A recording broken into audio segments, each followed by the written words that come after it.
All right, what up, people? It's your boy Chib from Gooner coming to you again with a brand new video. This time it is to talk really all things Arsenal because this is an Arsenal channel. So let's keep it Arsenal, right, Lee? we're in full Chiggy Bang mode. If you know, you know. And joining me for Chiggy Bang mode is, of course, the other half of Chiggy Bang. Lee, say hello to the people, brother. We sound like we're married there, bruv. Like, Of course, brother. I've got a missus and all that, innit? Yeah, I was gonna say, I'm not that way inclined, bruv. I'm not that way inclined. That's not what you tell me late at nights, all right? Oh shit! All right. Anyway, I'm off. Thanks for having me on again, mate. Oh man. Do you know what? It's still only 5 days till Arsenal play now. 5 days. Do you know what? Like, it's dragged a little bit, but I must admit I've actually enjoyed it because I've been less stressed, right? Yeah. And it's just been chill, innit? Like, I don't watch international football. It's shit, man. Like, boring as fuck, right? Unless it's a World Cup and then I'll watch it, or a Euros or whatever. But I ain't watched any football since the last game that we played. Discreetly a little decent unit all of a sudden. They seem to be kicking ball all of a sudden. I don't know. I'll be honest. I see the highlights of one of their games. They had 2 offside goals and a penalty or something in one of them. Yeah, it's like fucking. It just goes to show that Spurs shit's rubbing off on England now. You know what I mean? Yeah. But mate, listen. The fact of the matter is, when England come up against the big boys, they get found out every single time. They are basically the national version of Tottenham Hotspur. That's what I was gonna say. It's true, right? So, like, yeah, obviously I'm English. I'm going to want England to do well in the World Cup and the Euros, but friendlies against Montenegro and whoever else they fucking, I don't even know they played the other night. Yeah, nah, man, I ain't watching that shit. I'd rather watch paint dry than watch that. So yeah, I mean, for everybody who's wondering what we're going to be talking about, and obviously for those of you who don't know, and people who always moan at me about, oh my gosh, you guys have done like an hour and a half, and it's going to kill my data. Don't worry about that. We got you. For the very first time, I'm not just on YouTube. I am currently recording this like a proper podcast and everything. That's why we actually started on time right now, because I needed to actually be early so we could check his levels and shit.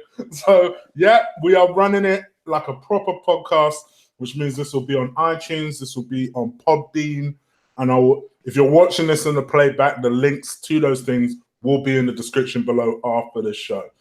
So if you think to yourself, oh fuck, I can't watch this now, I'll watch this a bit later, don't worry, download us, put us on your phone, take me on the way to work with you. You know, my little smooth, silky voice that I have, you know, I've got a face for it. Or alternatively, yeah, if it's caning your data, invest in Wi-Fi, bruv. It works wonders. Yeah? You know what I'm saying? Like, get some Wi-Fi up in the building.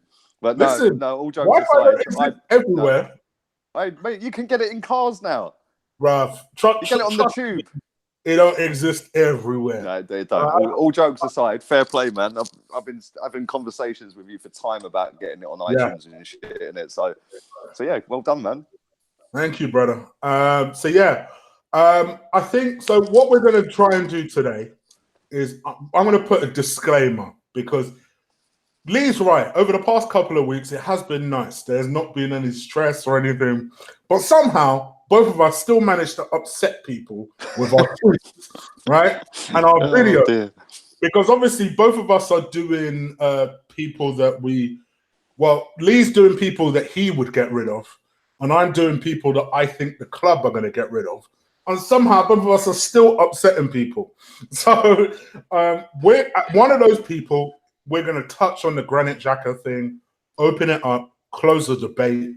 It's going to happen. We might as well start on that, get it done. Yeah, we're going to do this in a real kind of crap sandwich way, where we're going to put that in the middle. And if you guys are going to bitch and moan about it, we're just going to handle that situation and then throw it away in the corner. And then we're going to try and keep it positive-ish for the rest of the show. All right. So for those people who moan and bitch and say, "Oh, we're always talking about Arsenal, we're always talking about something," should we start with him instead? Oh God, let's not. So yeah, we're gonna try and keep it nice and easy. So people, relax. This will be over in a minute. It's just like the dentist. It'll be over No, soon. but do you know what? Right. Let me just start. Let me get it done. Let me just say what I'm going to say about Granit Xhaka. Right. Arsenal's expectations, right, are so far in the gutter because of the last decade at this football club being so crap, right, that now people are idolising the likes of Granit Xhaka. Let that sink in, mate. Granit Xhaka is being idolised by our fans. Not all of them, some of them, right? Now, I'm sorry, but he ain't even in the top 100 Arsenal footballers that I've seen in my lifetime, right? So I do feel genuinely quite, and I'm not trying to be a mug here, yeah? I genuinely feel quite sorry for people that actually idolise people like Granit Xhaka because they've clearly never seen proper footballers play for the club, right? And that's maybe to do with age and stuff like that. I get it, right? I get it. But when I'm being told you don't understand football if you can't see what Granit Xhaka does. Okay, well, I can see what Granit Xhaka does, so maybe it's you that don't understand football if you idolise him, right? Because he's given away more goals than any other Arsenal player since he has arrived. His errors have led to more goals than Mustafi. And Mustafi is closer to the goal. Yeah? Every single game, he has a ball that he plays where he plays it blind and puts them clean through. Every single game, right? Now, there's no doubt he has got better this season, but he couldn't have got any worse. Let's be real. And even this season, he has given away 2 or 3 goals this season easily with stupid errors, right? People tell me he's the best passer. He's got a 60-yard ball. He's got a powerful left foot. Mate, 99% of them shots it's going to row Z. Let's be real here, yeah? Right? Let's be real, right? The one against Man United, yeah, that was a miss kick.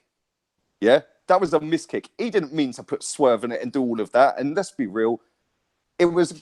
I'll take it. It's a good goal. It's against Man United, right? But David De Gea took a step to the left, and by the time he corrected, it's in the back of the net. That was a goalkeeping error. That wasn't anything great about the strike because if it stood still, he would have caught it, right? But it's a goal. Fair play to him, right? I get told that. Well, so many attacks come through Granit Xhaka. Well, of course they are. He's a fucking midfielder. He's a deep-lying midfielder. Of course he's going to have so many touches of the ball. Of course he's going to pass it to the likes of Aaron Ramsey, Mkhitaryan, Ozil, and then they're going to pass it forward, sideways, wherever, and it ends up with a goal to Aubameyang or Lacazette, whoever. Of course he's going to be involved in play. He's on the pitch, right? So coming with all these stats, it's gone from Mesut Ozil fanboys to Granit Xhaka fanboys. Mate, seriously, my head can't take this, man. It is just... Listen, the geezer is a bang average footballer, right? I'm being told that he'd get in every other team around us. Really? Really? Well, hang on a minute. Jorginho, yeah, you probably would get in Chelsea, but guess what? They're 6th, right? And the Herrera is better than Granit Xhaka. Don't even care what anyone tells me. I can't stand him. I can't stand Man United, but Ander Herrera is a better footballer than Granit Xhaka, right? Now let's look at the teams above us. Is he getting in Tottenham's midfield over Moussa Sissoko or Harry Winks? Harry Winks he is, because Harry Winks is shit, right? But is he going to get in their team over Sissoko? Is he fuck, right? Is he going to get in Liverpool's team over, who's their player? Henderson. Even Henderson's better than this guy. Come on, man. Or James Milner. No. I'd actually have Henderson and Milner over them. Exactly. People laugh and take the piss. I don't rate Henderson. I think he's fucking shit. He's better than Xhaka, right? Is he getting in Man City's team? No, he fucking isn't. Is he getting in Bayern Munich's team? No, he fucking isn't. Is he getting in Madrid, Barcelona, Juventus, anywhere else? No, he isn't, right? Now, when people say you're being negative, you're causing a divide. No. I'm not causing a divide. I'm airing my opinion. People don't like my opinion. They start getting abusive, right? That is what causes the divide, not me airing my opinion. Because you know what? You can scroll straight past my fucking tweet. Yeah? Exactly. You know what I'm saying? Right? Now, for me, all these positives that people tell me about him, he passes forwards more than anybody. He's got a 60-yard pass. He scores the odd screamer. He's got more tackles than anybody, whatever, right? He can't turn fucking left or right, whichever way it fucking is. Right, I think it is. He can only turn left. He's only got a left foot. Yes, I know he scored last night with his right. That's probably the first goal he's ever scored with his right. He's scored 6 goals since he's been at Arsenal, which is 3 years, which is 2 a season. Sorry, are we going to miss that? Right? Not only that, people literally walk around him. He's got no sense of awareness of where he is on the football pitch, right? And he barely tracks back in terms of chasing and tracking back. Yes, I know he's done it the odd few times this season against Salah. I couldn't believe what he did there. It was like, right, you actually caught Salah up, right? Where did that pace come from, right? But for me, he switches off so easily. Look at that Man United game, right? We all sat here and we said he played well in that Man United game, right? But he still nearly cost us 2 goals. There was a breakaway. There was a breakaway that they had. I think it's been going all around Twitter. People saying, like, Man United fans have been putting all around Twitter, oh, this is the best counter-attack of the season or something, and they never scored from it. Right? But in that video, you see Granit Xhaka make a good tackle, yeah? But that's after he's fucking dallying and divvying on the edge of the fucking box. Yeah? Do you know what I'm saying? He done it twice against Pogba in that game, where he's on the edge of the box and it's just, hoof it, get rid of it, mate. Get it out the fucking way and all push up. But no, he takes a touch, he don't know where he is, and he's like, fuck, what do I do? Before he knows it, Pogba's nicked the ball back. And that's when you start giving away penalties, you start getting red cards, you start giving away free kicks. You know, there's been times this season, like, yes, he's played centre-back, yes, he's played left-back. And what? Right? He's played centre-back this season a couple of times, right? And in one of them games, I can't remember who it was against, I was there, right? And he's taking corners. He's a fucking centre-back for that game. Why are you on corners for a start, right? But not only that, he whips a corner in. I think it was Man United, actually. Yeah, I think it was Man United in the cup game. I might be wrong. I'm sure it was the cup game, though, yeah? He's whipped a ball in. They've headed it out, and he is literally trotting back. You're a centre-back for that game. What the fuck are you doing? Yeah?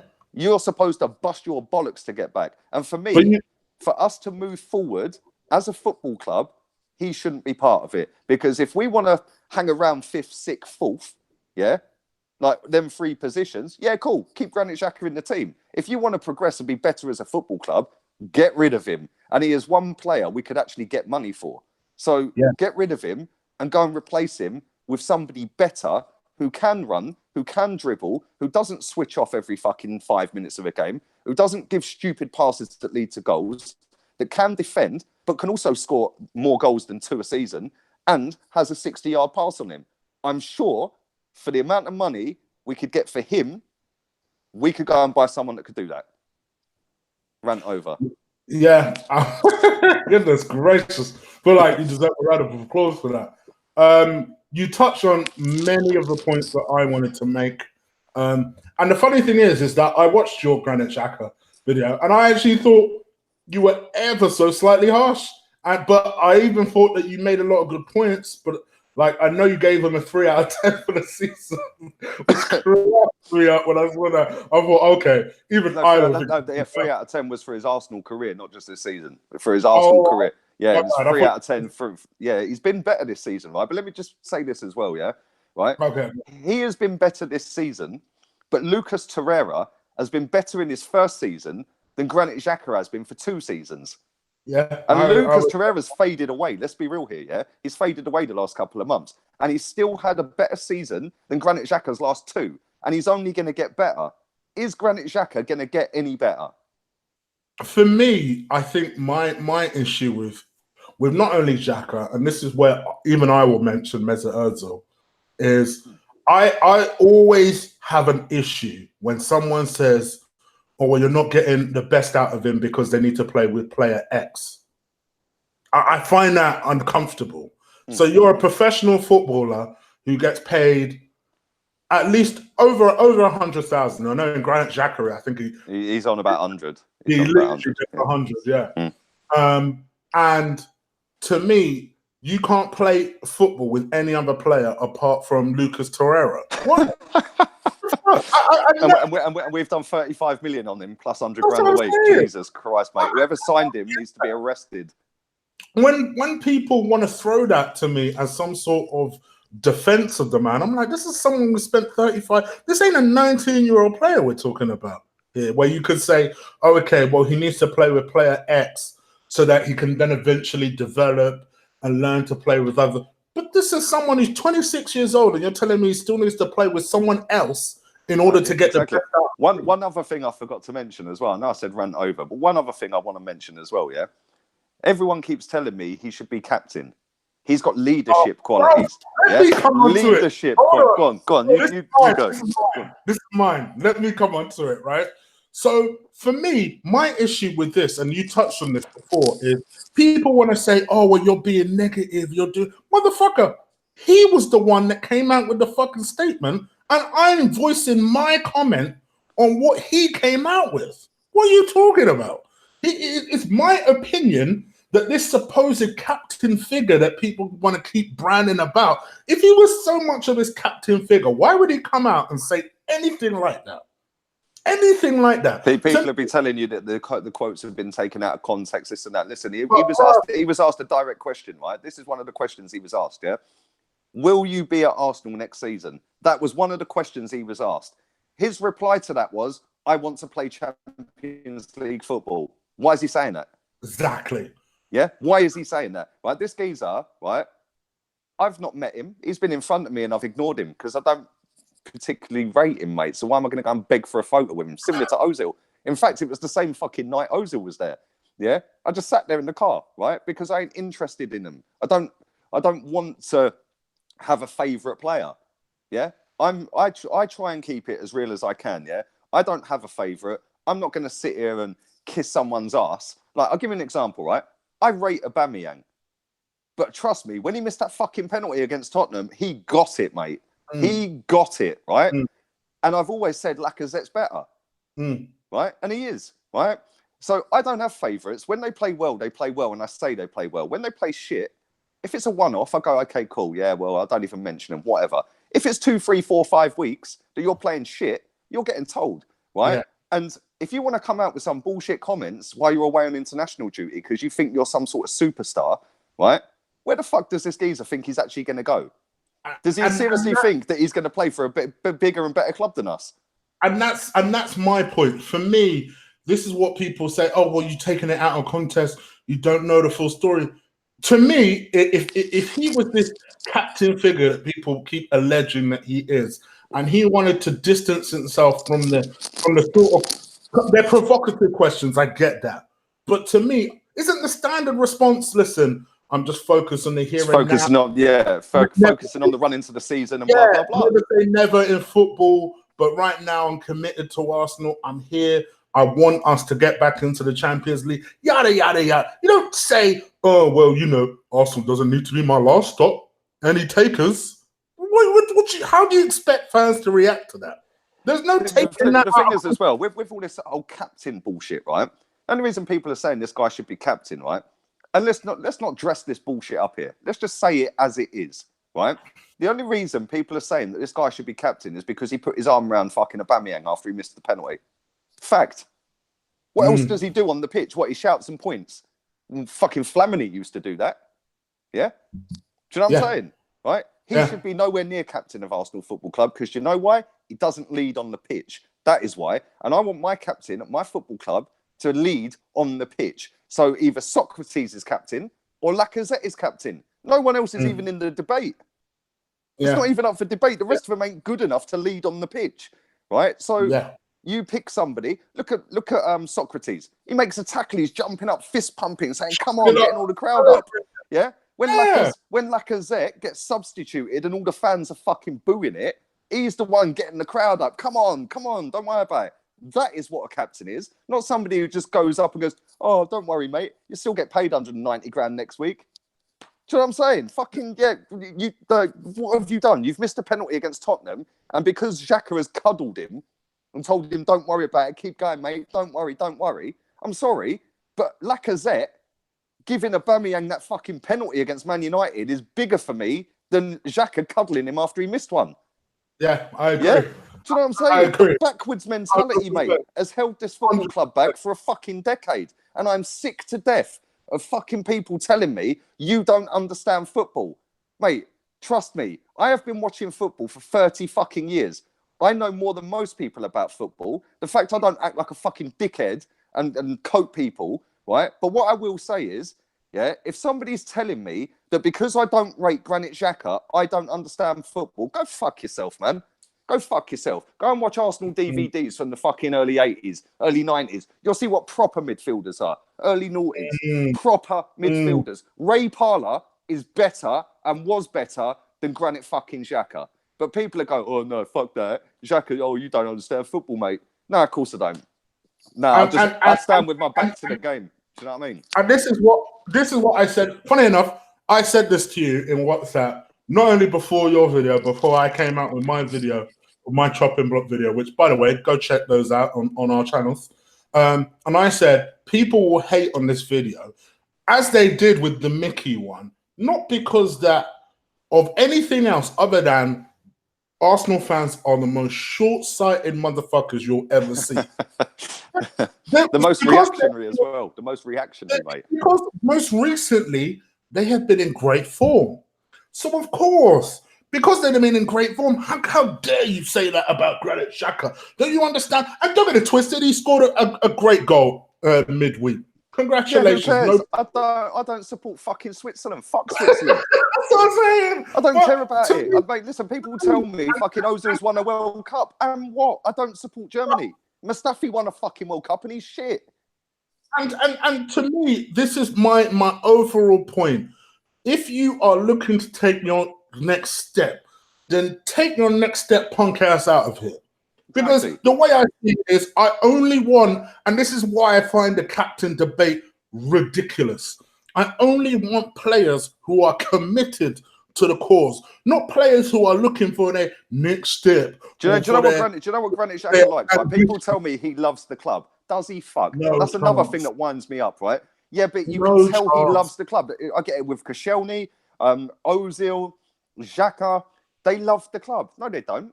They love the idea of playing for Arsenal Football Club. That's what they love, and they like the fucking paycheck that goes with it. Do you seriously think, right, that if Arsenal weren't paying Granit Xhaka 100 grand a week and 35 million to get his services, do you seriously think he'd be begging to come and play for Arsenal Football Club because he loves the club?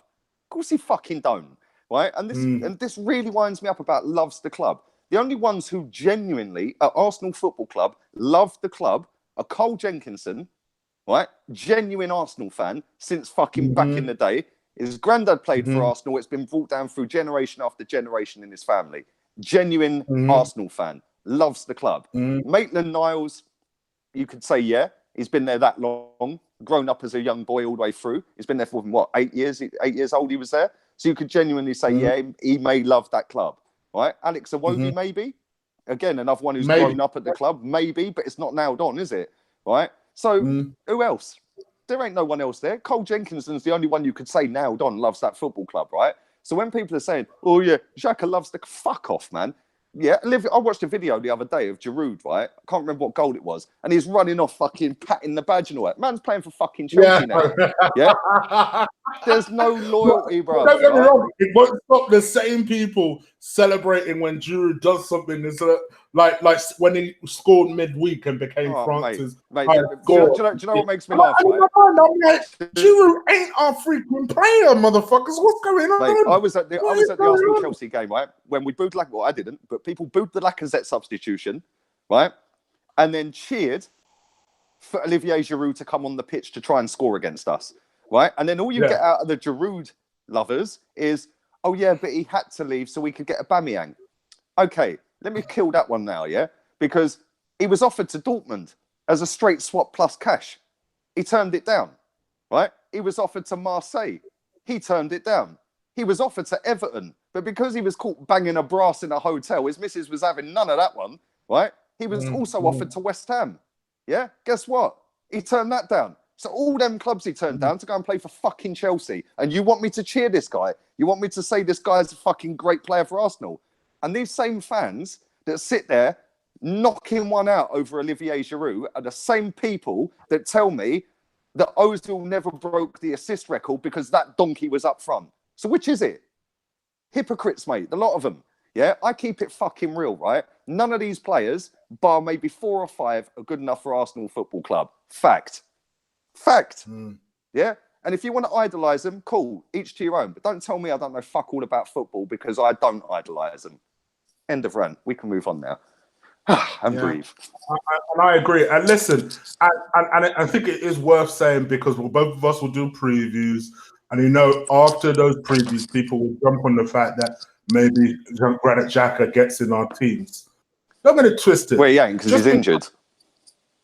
Yeah, well, I know. I'm just putting it out there for future selection. Mate, the only reason he plays this season is because we had bigger issues to fill gaps in. Yeah, that's the only reason he started for Emery. People are going, he played for Wenger, and now he's played. Oh shit, I said his name. Right, right. But people are telling me, yeah, but there's no coincidence that 2 managers have picked him. Right. Well, one of them was the idiot that brought him for fucking 35 million quid plus 100 grand a week, who got sacked from the football club. The second one had bigger issues in defence rather than in midfield, right? So we went and bought a goalkeeper and 2 defenders, right? And then we bought a kid and we bought Lucas Torreira, right? So I'll be surprised if Granit Xhaka is here in the summer. By the end of the summer, start of the season, I'll be shocked and amazed if he is still here. Yeah, because for me, I don't think that he's got the ability, technically, or the know-how and the composure, right, to play in Emery's system. And I think there's better players out there that we could go and buy that wouldn't cost a stupid amount of money, probably cheaper than what we paid for him, and we'd recoup some money. So good luck at Watford next season, Granit. Hope you do well, mate. Yeah, like Claude says. For me, and just to have the last word of it, even though Lee's literally interrupted every time I spoke to motherfuckers, right? Basically, my final word is this. For me, I think the club will end up selling him. I think it's one of the few assets we have. People forget he actually signed a new contract in June. He does have a long time on that contract to spare. And I think ultimately, however you look at it, there are better players in that position. Yes, I think he has improved this season. I do think there are uses for him. I still think he's a terrible short passer of the ball. I still think that ultimately there are better players in that position that we're actually scouting for at the moment. And I think if he was that good and he was that talented, we wouldn't be looking for other players. So that's how I feel about that one. Anyway, as Ola says, still need that WD-40. Yeah, do you know what? That door don't stop squeaking, mate. I'm telling you. Don't stop squeaking. But yeah, that was a bit of an explosive start. Explosive opener. See, so we get the shit out of the way, and now we can at least begin to make people feel happy. So let's talk about the top 4 race. I say the top 4 race. Let's be real. The top 2 are out of the picture. But when we're talking about the top 4 race, we mean them scum down the road, us, who currently occupy 4th, United and Chelsea. Going to be a tight one.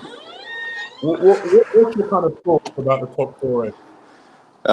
Well, by the time we play, the others would have played. So we're playing on Monday, aren't we? So we'll know what to do. That's the advantage. That's probably an advantage in a way, because we know that if both of them if they all win, then we know we've got to go out there and put a shift in and just go all guns blazing, basically. But what worries me is if a couple of them drop points or all of them drop points, that we might go out there with a little bit of complacency. But there's no way in a million years Spurs are getting anything against Liverpool. So that's a massive carrot to dangle, the fact that we could go above them. Do you not think? I mean, Spurs can cause problems. I mean, I know they've been in terrible form lately. It almost looks like they're free falling right now. But do you? Yeah, they've got one point out of their last 4 games, and that was against us, and we should have won that. Yeah, so true. They are in a bit of a free fall. And the funny thing is, I will laugh my bollocks off if they finish 6th after everyone was tipping them to be in a title race 3-4 weeks ago. It would be fucking hilarious. That would be the biggest bottle job. Yeah, not only in their history, but in football history. Going from title challengers to 6th inside a couple of months. On paper, and I stress on paper, because I still don't think it is the case. We do have the easiest running, but next to easiest is it Chelsea?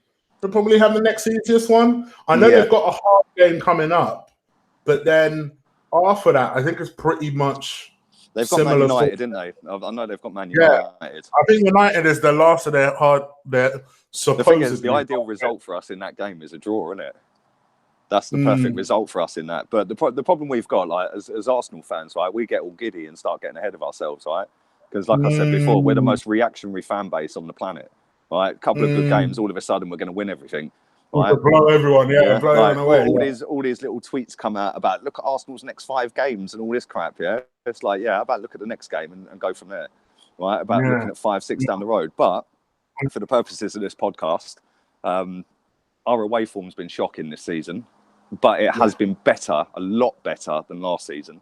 It couldn't have got any worse than last season, man. Like, I went everywhere last season seeing us get bantered at Swansea in the pissing rain, getting in at 3 o'clock in the morning, soaking wet. Do you know what I mean? It's like, it couldn't have got any worse. But the fact that we've already done better away gives me a lot of confidence. The fact that our last away game was Tottenham and we should have won it. Do you know what I mean? It's like, I know a lot of players have been away on international, but we've probably had less players on international duty than all the other clubs.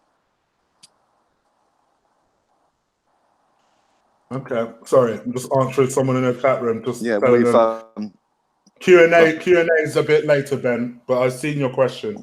But we've probably had less players on international duty than any other team around us, so that could potentially go in our favour. The fact that the other 3 have all had players away on internationals, travelling all over the world and that, and we've had our best striker, in my opinion, Lacazette, chilling basically in Dubai. Aubameyang's back in training at London Colney. Guendouzi's at London Colney.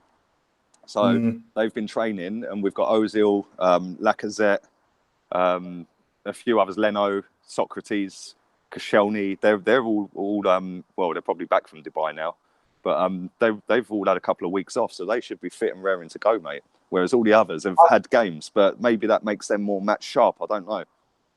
I quite like the fact that we did play an actual game yesterday as opposed to just training, because whenever we have these long breaks, it always takes us a while to get going, and maybe playing a game in a bit of intensity, albeit not against the best opposition, it just allowed us to, like you said, just stretch the legs a little bit, try and find that sharpness back a little bit. And that was a test as well. Let's be real. That was a test yesterday, mate. That was like their cup final, wasn't it? Yeah. And in a way, to be honest, I actually feel like the break came almost at the wrong time for us, because we seem to find our rhythm again. We seem to find our flow again. I always worry whenever Arsenal have these breaks. It always takes us a while. That's the thing. And Rafa's team, don't get me wrong, we should be favourites against Newcastle, but the way that he'll have them set up will be to defend all fucking game long. Well, the thing is, we beat them at St James's Park, right? We beat them up there, right? But they scored near the end, right? And they were piling the pressure on, right? At 2-1. I know they scored in stoppage time, right? But they were piling the pressure on, right? Yeah. So it's not going to be easy, but I fully expect us to batter them, mate. I genuinely think we'll batter them, right? And if we don't, then we've only got ourselves to blame, haven't we? If we don't win, but I can't. Let's take it back to the game in Dubai. I know that you watched it because you sent me the link for it, and I was slyly watching it at work. What did you think of the performance overall? Second half was miles better than the first. First half was dead. Suarez was good. Yeah, he was good actually. He was good. He was probably the best player in the first half. He was tracking back as well, making tackles, and a couple of times his final ball weren't all that in the box. He dithered a little bit. He could have played Lacazette in a couple of times and took an extra touch, but the pitch looked quite heavy. It weren't like the Emirates pitch, was it? Do you know what I mean? It was a little bit. It looked a little bit dry and a little bit heavy, but. I'm trying to sound like Ty now, and it was all about the pitch. But I'll tell you something, right? That goal that they scored, that first goal, right? I know that guy ended Mustafi's career, right? I don't know what the hell he was doing, Mustafi, right? But he's on the floor, Yeah, and the geezer just stepped round him and pinged it top corner, Yeah, right? so just step to the side. That was literally all he did. He was like, I don't know what you're doing, mate, but all right. Let me just step to the right. But mate, I'm just telling you now, right? like, No goalkeeper so in the world bad. would have saved that. That was an absolute sweet strike in the top corner, mate. Yeah. Yeah, what a finish. Yeah. He looked quite a good player, to be fair to him. Yeah, he caused us a few problems, especially first half. But yeah, I was shocked that Negredo still plays football. I thought he had disappeared, mate. He actually rocks up and plays for them. But I didn't realize he still played either. second half, I thought we'd done miles better, man. When we shifted and Maitland-Niles was on the pitch, I thought we'd done so much better. And obviously, the superstar got a nice little back flick that everyone went mad for. Lacazette scored. I can't believe Oliver Forway actually tried to defend Mustafi trying to block the ball. Mate, I had made more of an effort from work trying to block that ball than Mustafi did. Trust me on that one. I don't know what my man was doing. Like you say, his career, surely Emre must be thinking, yeah. Do you know what it was? Do you know what it was, right? He thought the geezer was going to hit it first time with his left. Yeah. Yeah. And he thought, yeah, I'll just dive and like make myself big as I'm diving, right, to block the shot. The reality is the geezer was like, I know you're going to dive, mate, so I'll just take a step and bang. Yeah, but... That's what I'm saying. But mate, you're making these Dubai players smart. They were just like, okay, let me take it to the right. Even in the first minute, what was Mustafi doing? Right? Mate, yeah. Like, I know what you're talking about. I seen the replay because I watched the game late, but I saw the replay of that. Mate, the geezer is just an absolute liability of a footballer, mate. Yeah, worst centre-back I've ever seen at Arsenal. And I mean the worst, right? And we've had Scalacci, Senderos, Stefanovs. Yeah, we have had Stefanovs. Even I feel like defending Mustafi after that. I've at least seen a couple of good performances from Mustafi. Mate, I had somebody telling me, yesterday I think it was. He's going to me, he's going, yeah, but I think you were tagged in the tweet. He's going, yeah, but he's good at headering the ball. Yeah. Right? Okay, I must have ignored it. Yeah. And I almost thought to put Ola on timeout just for putting the sentence he's put. Because Mustafi's the best centre-back in Europe. I feel like putting you on a timeout, Ola. No. He's the best centre-back in Europe at fucking sliding around on the floor. That's what he means. Do you know what I'm saying? I know he's joking, by the way, people. but no, like, the game was decent, man. Like, it was nice to see some of the youngsters out there, like getting some minutes and experience. Look at that third goal, mate. Nice little finish from him. Composed, chilled. Yeah, and I see that he'd been watching Lacazette and training with Lacazette, and he tweeted about it and that. Yeah, and it was just nice that he got his chance and he scored. Like, that boosted him massively for the under-23s this season. So you never know, man. Some of these players might come through next season. Who knows, right? But the fact that it was ridiculous heat and it was a good workout for the lads, not just the kids, but the first teamers as well that were out there, that's going to be good for us, I think. But, mate, their fans... Let me ask you a question. Let me ask you a question that I feel like Gooner Michael is going to ask you, because he is a big proponent of youngsters. Like every time I talk about either Eddie or my man straight, he'll be the first response. He's a big proponent of the youngsters.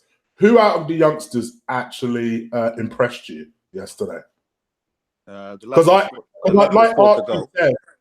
like Archie said, I was a little bit disappointed in Medley. It kind of made me think, oh, maybe you ain't ready. Yeah, do you know what though? He's a centre back and he was playing left back, right? And True. The reason he was playing left back is because he's not that great at centre back. Yeah, he's good. Right? Don't get me wrong, but he's got a mistake in him, right? So I think that playing him at left back would mean that if he did make a mistake, it wouldn't necessarily lead to a shot on goal. Yeah, so I think that was Emery saying, look, you're not a great centre back right now, yeah, in your Arsenal career. So you'll play, but you're not playing at centre back, you're playing at left back. So if you do fuck up, it ain't going to cost us, right? Because obviously, listen, it was a friendly, but I want us to win every game, mate. Yeah, whether it's a friendly or not, right? But in answer to the question, the lad that scored the goal, I thought he done well. Ben Sharif was very good. I like that kid. Yeah, he gave the ball away a few times, but other than that, I thought I he was thought good. he recovered though. Yeah.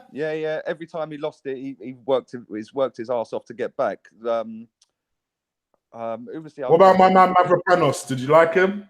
He looked a bit shaky at the start. He looked a little bit shaky to begin with. The first 20 minutes, I think we were a little bit like, whoa, what's going on here? Like, we didn't expect that. But then after he sort of composed himself a little bit, I thought he had a good game. There was another lad, Charlie Gilmore. I don't think he had a great game, to be honest. I think he was one of the poorest out of the youngsters. But listen, man, it's their first proper game, some of them. Do you know what I mean? So, and the heat must have been mad out there, mate. Like, stupid humidity and stuff like that. And like I said, the pitch weren't great either. So, you know, plus the fact that, you know, you're playing in a first team and you've got some of the names in the team as well. Do you know what I mean? It must be a little bit like nerve-wracking for some of these kids because it's like they're in Dubai. It's a brand new stadium, right? And you know, we're playing out there. They've got like fucking all the sheikhs watching. They're in the first team. You know, they know that people are going to be watching the game online. So it must be a little bit like they must have been a bit nervous. Some of them like playing their first games and that. So you can't really judge them off of playing that game because of there was no one. There was no one you would say you would none of them. None of them are pushing for a first team start. Put it that way.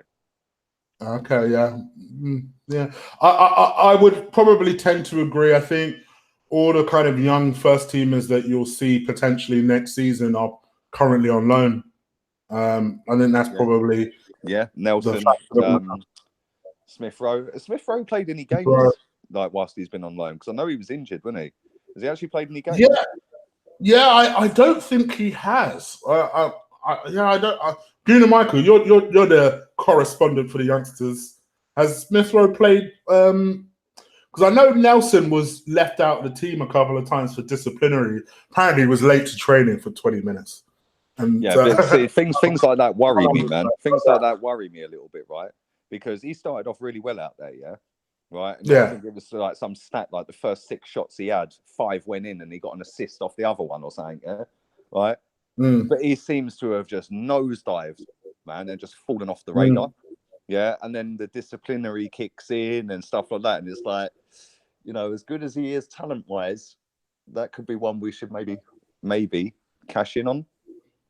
Do you know what I mean? So everyone's telling me both guys are injured at the moment, both Nelson and Smith Rowe. So fair enough. Okay. So in terms of, and Claude has just brought me to the subject I want to talk about. Yes, Claude. So shout out Claude in the chat room. By the way, guys, there's 113 people watching. Drive that like button for us. Really get the people noticing. And for people who are going to listen on the download and you want to know where you can follow me, where you're hearing our voices, go subscribe to Gooner_Eagle_I1. Right. Transfers. Right. So Claude has made this point in the chat room, and I want to get your answer on this. He believes that 6 changes are needed next season. How many changes do you think are needed next season? Obviously, I've seen your video, but you've talked about people you'd get rid of and then the options. But if it was absolutely up to you, realistically, how many changes do you think are needed for next season? Oh, God. It'd be easier to tell you the ones I'd keep. You're going on like Zach. Shout out Zach. You know, Zach is about this life. He just says, get rid of them all and keep the youngsters. That's his bar. Do you know what, right? I'll list the ones I'll keep, yeah? Leno, Socrates, Bellerin. I'd keep Kolasinac for 1 more season. See if he does it. Holding. I'd keep Holding. So what's that, 5 so far? I'd keep a Wobie for 1 more season. See if he goes up another level next season. If he doesn't, get rid.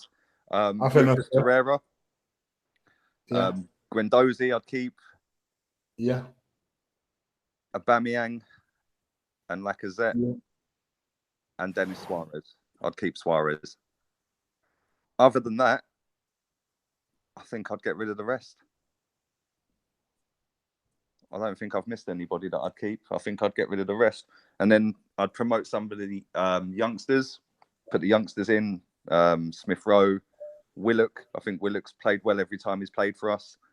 So, yeah, I'd put them two in. Nelson, maybe. Maybe put him in.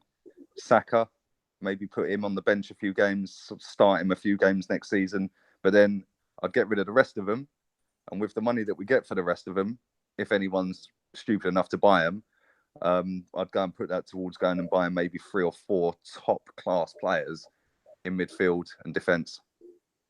So someone has just brought him up, and I'll ask this question based on the fact that we saw a story today talk about how Arsenal want to get rid of Mesut Ozil, and the second person... Whoa, I missed that. When was that? Yeah, well, it's a story in the Mirror that they want to get rid of Mesut. They want to get rid of Mesut Ozil and Henrik Mkhitaryan. And somebody Smithers that wrote it, was it? Fucking John Cross. No, it wasn't Smithers. It wasn't Smithers. And someone has just asked, would you keep Mkhitaryan? That's a tough one. Do you know why it's a tough one, right? Because he's been here over a year now, and for me, he's done next to nothing, right? But, and this is being reactionary, by the way, so I'm contradicting myself, right? Since he's come back from his latest injury, he has looked like a completely different footballer, right? He actually looks like the footballer that was at Dortmund. He looks so much quicker, and so much fitter, but I'm not going to let that change my mind. I probably would sell him. In fact, I would sell him. I'd sell him. I think. I think there's teams abroad that would buy him. Italy, Spain, even Germany. Maybe he could go back to Dortmund. I don't know. Yeah, for me, I'd sell him. He has been in good form, much like Xhaka. He's been in good form, and we're not denying this. But I think this is the thing, though. It's all well and good having good form for 4 or 5 games, right? Exactly. It's doing it consistently, right? Our most consistent player this season, for me, has been Lacazette. He has been our best player this season, right? Aubameyang comes in and out of games, does next to nothing, doesn't work back, doesn't track back a lot of games, misses sitter after sitter after sitter. If that geezer was clinical, he'd be on 35 goals this season, right? And for me, Lacazette is the model footballer. Like I said earlier, he is somebody who should be a captain of a football club, right? And he is the one that appreciates what he's got in terms of he's at a big club, he's on big money, and every single time he goes out on the pitch, even if he's having an absolute shitter, he will still work his socks off. Whereas a lot of these other ones, if they're having a shitter, they give up. Yeah, and that's why I don't fanboy on any of these players, right? Because when I was growing up, Chris, right, you're not far off my age, yeah, right? And when I was growing up, 14, 13, 15, 16 years old, yeah, I was playing football with my mates every day. Even from 7, 8, 9, I was going over the park, jumpers for goalposts and all that crap, and playing football with my mates. Kids nowadays ain't doing that. Yeah, you don't see nobody playing football in a park anymore, right? They're all sat online sharing videos about Ozil, Xhaka, Lacazette, or if they're Chelsea fans, it's about Eden Hazard, or Liverpool fans, it's about Mohamed Salah. And it's that's all well and good. That's cool, right? And I get it. I genuinely do get it, right? I get it. Every youngster is going to have someone they look up to in terms of sporting personality, yeah? Right? But for me, the majority of these footballers now are nowhere near the level of the players when I was growing up. Nowhere near, mate. The league now, yes, it's faster and all that, but it's less physical, which means you literally breathe on someone, they're going down like a deck of cards. Yeah. Right? Whereas back in the day, Vinnie Jones, first minute of a cup final, bosh, 2-footed, straight through him. Yeah? Now I'm here, bruv. You know what I'm saying? Right? Now, you literally touch them. They're all pansies now, mate. Right? So I don't particularly have a favourite, like I said. Yeah, there's players that I rate higher than others. But Lacazette, for me, is player of the season. Yeah? And I'd say that he should be captain, like I said earlier, right? But in terms of finishing off the question, right? You know, like, I think if I was in charge of the purse strings at Arsenal, I would be going out there and trying to sign a left back, a right back, 2 centre backs, another central midfielder to sit next to Torreira, right? And a winner. And a winger, right? And with all the players that I've listed that I'd keep, that means there's about 12 or 13 that I'd bin, right? Yeah. If you could generate 100 million quid out of that 13 players, let's say 80 million, yeah? And then add another 80 million to that, you've got 150 million pounds to go and buy what? A left back, a right back, 2 centre backs, a midfielder, and a winger. 6 players. You've got 150 million pounds. That's 30 million pound a player. Nearly 30 million, 25, 30 million. You could do 50 on one player. Yeah. Well, on that point, someone asked if you buy in City from Barcelona. All day long, I would take that guy. I know he's injury prone, yeah, but which player isn't injury prone these days? You know, all it takes is to fall, like trying to win a header or something. You can do an Achilles. Do you know what I mean? Or you can do a. Oh, and by the way, shout out to Brent who donated $2 with a comment that said Mickey doesn't justify the wages he's on, and that's the truth. He doesn't. He doesn't. None for a 30-year-old. Let's be real, Chig, right? The only one who does is Lacazette. Yeah. Let's be real. None of them. Yeah. Maybe Socrates. I don't know how much he's on, but it's got to be 100 grand, isn't it? Yeah. Maybe he's worth the 100 grand a week, right? Yeah. But Lacazette all day long. Lacazette needs a pay rise, bruv, if anything, yeah, right? Because he should be the top earner at the football club because he is the best player, the most consistent player. For me, I like the idea of him being captain because he really does lead from the front. He's 27 now. I think he's at a good age, so he's not too young, but he's also someone you can see being captain for a long period of time. He leads by example. So, for example, that penalty thing, I know Aubameyang did a similar sort of favor for him last year. I just think things like that lead me to believe, okay, this guy really... And you know what? See, for me, this is the big difference. I hate the idea that I'm going back to Granit Xhaka, and I'll shut my mouth about Xhaka shortly. But there was a big difference between what Xhaka said earlier in the week and then what I read that Lacazette said today, where Lacazette said, you know what? He's feeling confident about the top 4 and he's ready to fire this team into the Champions League.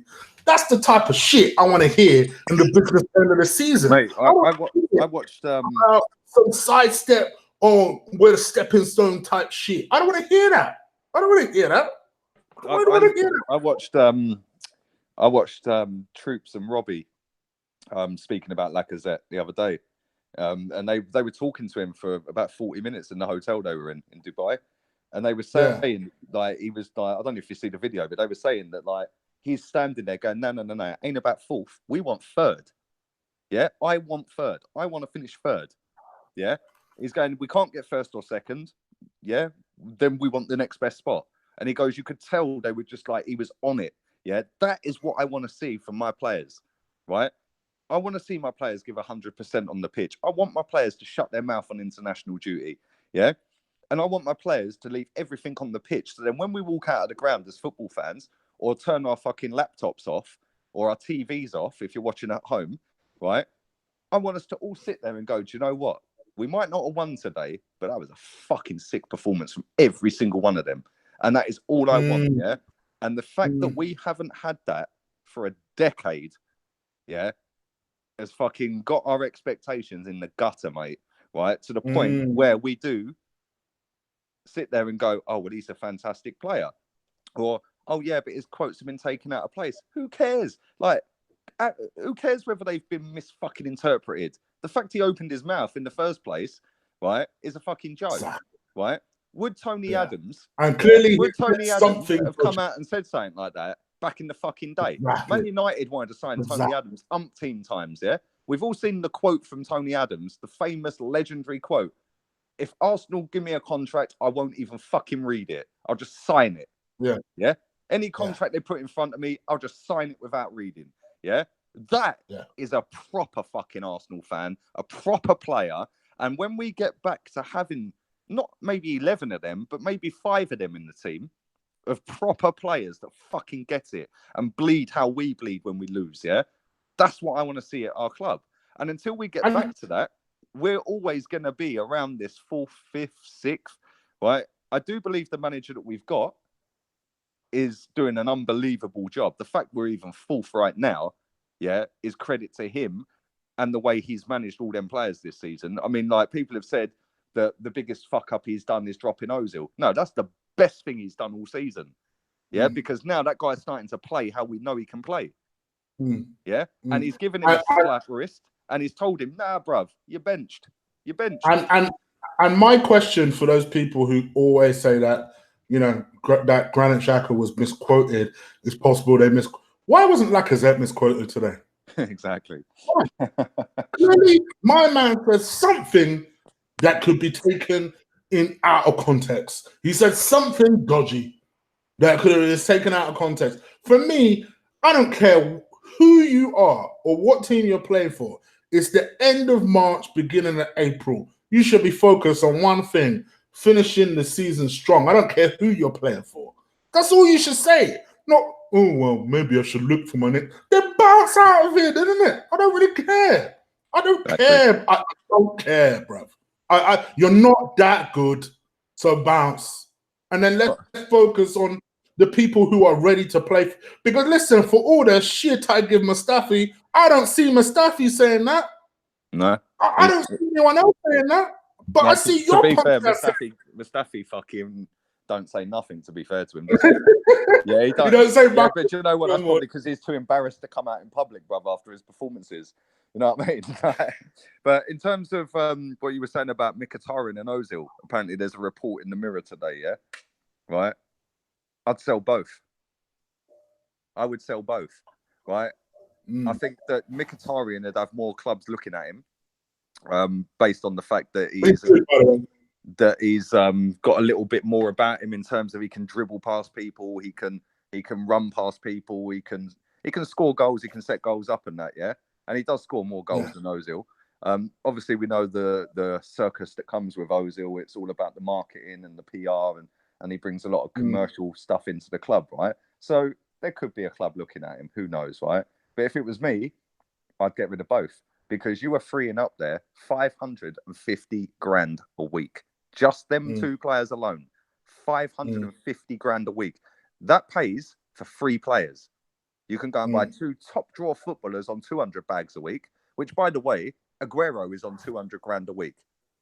Best player, best striker in the Premier League is on 200 grand a week, which is 150 grand a week less than Ozil, right? Eden Hazard's on 150 grand a week less. And I don't rate Hazard either, right? By the way, you know that, right? I don't get the hype around him either, right? But that money off of them 2 players goes and buys 2 top drawer players, and then another player that's maybe not that top drawer, but he's still a top player. Yeah. So you're buying 3 players to replace 2. You've automatically made your team better. Yeah. And the thing is, like, we're in this mess because we've been mismanaged financially for fucking years, man. And the fact that we've got players that we're sitting here saying 2 players are on 550 grand a week, right? And they're 2 players that have scored fucking 9 goals between them this season. Yeah, it's not been like they're killing it. You know what I'm saying? I think they've scored 9 goals and got about 9 assists between them this season. Yeah, it's like, you know, we're not talking about a fucking Aguero or a De Bruyne or fucking a Mo Salah or Mane or players like that. Do you know what I mean? We're talking about fucking 2 players that ain't really done fuck all season, right? Although I know they've not played a great deal of games. I know they've only played half the games, both of them this season. Yeah, right. But for me, there's players out there that you can replace them with that will get it week in, week out. Not when the fucking temperature's the right temperature and the grass is the right length and fucking the sky is blue and all that, yeah? Right? I want players that go out there every single week and don't start flapping their arms about and moaning and bitching and crying. I want everyone to go in the same direction, right? But that isn't going to happen overnight, which is why this season, I gave everyone a free pass this season, yeah? You know me. I said it at the start of the season. I said it with Robbie. I've said it with you. I've said it on my own thing, yeah? The start of this season, everyone gets a clean slate. If we finish 5th, that's better than last season for me, right? But we're now near the end of the season, and I can now start looking at players and going, right, he's been shit this season again. He's been shit this season again. He's been shit this season again. Oh, he's been good. Yeah, like Bellerin, for example. I fucking ripped that geezer apart last year, mate. Yeah, right? We all know the video that went fucking nuts, right? I ripped him a new one. This season, he has been so much more improved to the point where I go, do you know what? We now need somebody to come in as backup to Bellerin. Yeah. Whereas last season, I'm going, get rid of him. He's a fucking clown. Get rid of him.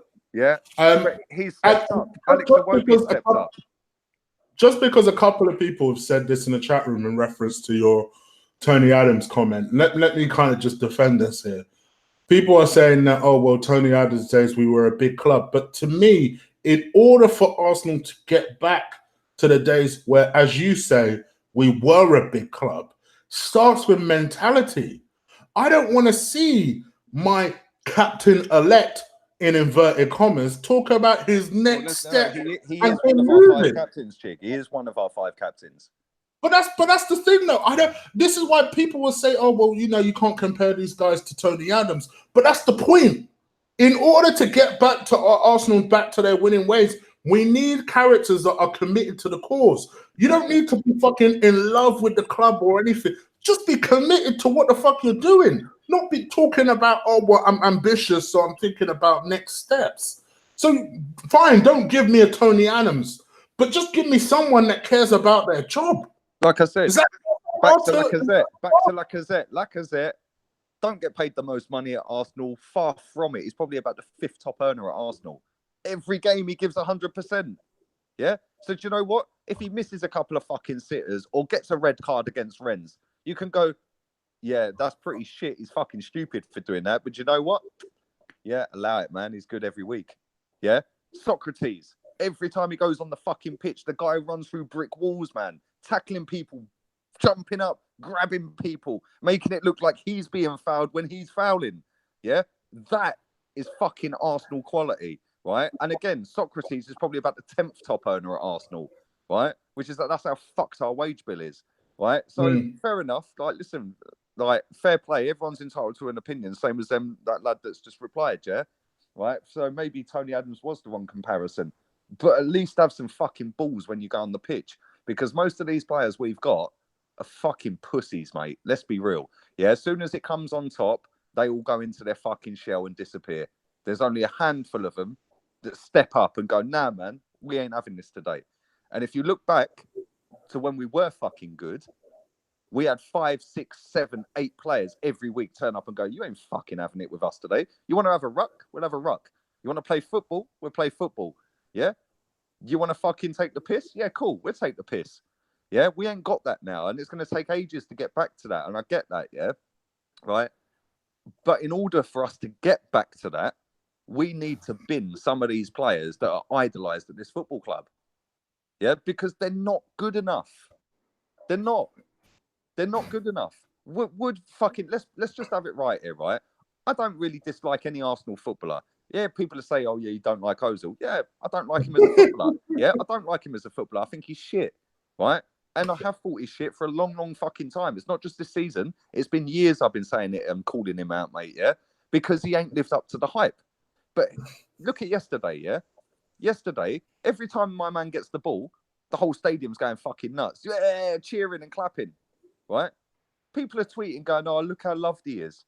I don't give a fuck how loved he is abroad. Well, yeah? I was going to come on to the fact that obviously I saw you with your debate with Harry. You and Harry love debating on Arsenal Fan TV, Twitter, wherever. Do you know what it is with Harry? Big up Harry, right? Listen, me and Harry disagree on pretty much everything. Everything. Right? But you know literally what? Everything. Yeah, but you know what? I met him the other week when we did supporters club with Turkish and that, yeah, right? But he is actually a genuinely nice bloke, right? He's never been abusive. He's never been rude, right? Yeah, he'll have his little sarcastic moments, and so will I, right? And I go on his little thing on Chronicles and all that, yeah, right? That's cool, right? But he's never been a prick about it, right? And I rate that because you know what? Me and you disagree on Mustafi every now and again, yeah?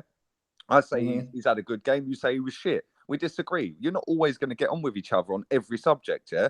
The thing I like about Harry is the fact he's never crossed the line, yeah? He's never gone, oh, you're just a fucking prick. You don't understand football and all this bullshit, right? And when I met him, we had a great chat about football and stuff like that, yeah? And like I said, he is a fucking sound geezer, right? But I disagree with him on fucking absolutely everything, right? But he wants the same as me in terms of the club being back at the top. He just wants it in a different way. He's got a different idea on how to get there. And that's what we all want. We all want to win a title. Let's be real. None of us want to be fourth. Yeah, fourth, third loser, right? We all want to win a title, but we've all got different ideas of how to get there and different players we think are the best way to get there. Yeah. Just because I don't rate Mesut Ozil, yeah, don't mean I don't know fuck all about football. Yeah, I'm being told by fucking kids on the internet I don't know nothing about football when they've never seen football live. It's funny you should say that. One of those kids might be in the chat room right now, a JM, saying, Lee, you know nothing about the game. Your opinions are harmful. I hope no one takes it seriously. Oh, bless him. Is he wounded by my comments? And I'm sorry. And Chig, you suck this guy too much. Use your own mind, apparently. Ask him how many games he's been to this season. This is what I don't understand, right? No, genuinely, and I'm not trying to be a cunt here. Yeah? Ask him how many games he has been to this season, right? To tell me that I don't understand football. Let me respond to this idiot. You know what I don't understand is you can have an opinion that is different from someone and not insult them. Like you can also agree with someone and not suck their dick. It's mind blowing. It's absolutely mind blowing. They're kids, man. Don't let them wind you up. I find it all hilarious, man. I get told by people that have never watched a game live that I'm clueless, and I'm not trying to be a cunt, like I said, about fucking mugging people off who can't make games. Yeah, but don't think you can sit there on your fucking laptop watching a game and tell me I don't know nothing about a game when I can see the whole pitch. I can see where the ball is. Yeah, it's just ridiculous for me, and I don't understand this. Like, fine, you have your opinion, I have mine. Why the fuck does that mean that I'm sucking somebody's dick because I don't agree with you? The logic of that doesn't make any fucking sense to me. They're just trolls, man. Don't let them wind you up, man. It's fucking funny. Like, listen, mate. By the way, what I also don't understand is, so you've decided to come into the chat room of someone you don't agree to tell them that you don't agree with them. Okay, exactly. That makes a lot of sense. But you know what? They're begging to be noticed, and we've noticed them, innit? Right? I had some geezer the other day, right? I'll give you this, right? I had some geezer the other day. I put a couple of tweets up over the last year or so about Ozil, yeah, right, and about Emery don't rate him, about back spasms and all this, yeah, like back spasms, my ass, Emery don't rate him, right? That was last year, by the way. Last year, about I think it was about September time, yeah. I then put another tweet up in about November, December time, yeah, saying, "Oh look, Ozil dropped again, yeah. Oh look, another bad back spasms again." I've genuinely got a problem with my spine, yeah. I've got double curvature of the spine, yeah, and I've got sciatica as well. It's an actual disability, yeah, right. So this guy, in his wisdom, puts them two screenshots up, and then puts the screenshot that I tweeted about my back, yeah? And he tweets it out. My man's got about 900 likes on his tweet. He follows me, by the way. Can't remember his at, right? Follows me. He's got about 200 followers, yeah? Right? He tweets it. 8 times that motherfucker has tagged me in that tweet. 8 fucking times. 8 times. He never tagged me when he put the tweet out, but because he see it got a few numbers on it, and he's like, oh, yeah, look. Oh, yeah, I got 800 likes. Mate, grow the fuck up. Go and get laid. Yeah?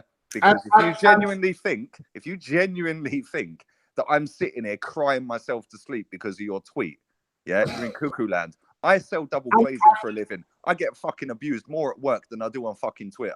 Twitter's a walk in the park, bruv.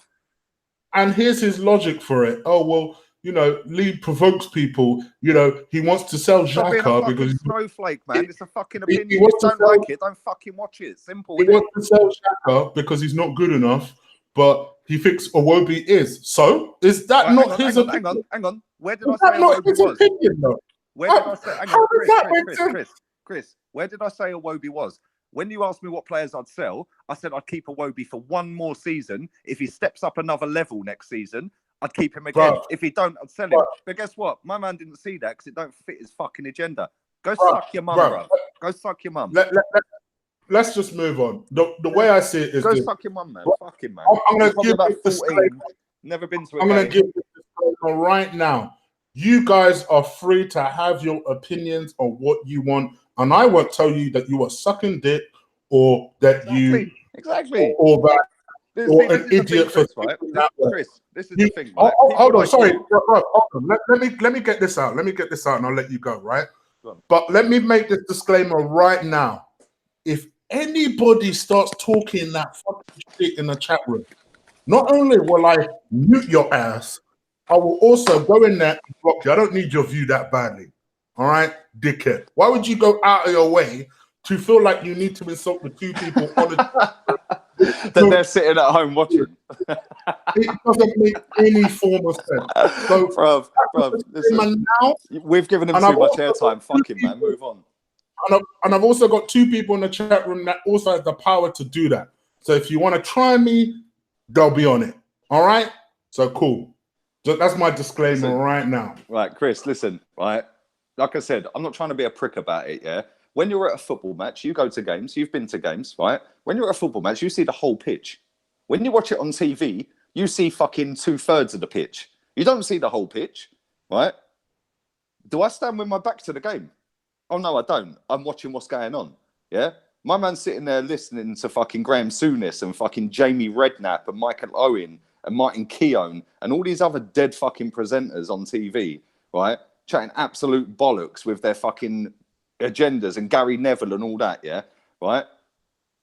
So to tell me I don't understand anything about football if I don't rate a certain player, fuck yourself. End of story. Right. Go fuck yourself. Yeah? Because you know what? I've watched football longer than these people have been alive, so their opinions fuck all, man. Crack on. Let's move on, bruv. Yeah, because everyone's asking us to move on, and I've just timed out the geezer, so fuck him. I swear, man. Arsenal fans are so snowflakey, man. It's just unbelievable. Like, literally. Right. I should have a bit. Olive, right? I did buy it. Fuck it. He got what he wanted, Chris. This is why I aired him on Twitter, yeah? Right? He got what he wanted. He got a reply from both of us. He's sitting there now knocking one out, going, oh, look, triggered them, rattled them. Yeah? Look, rattled them. Yeah?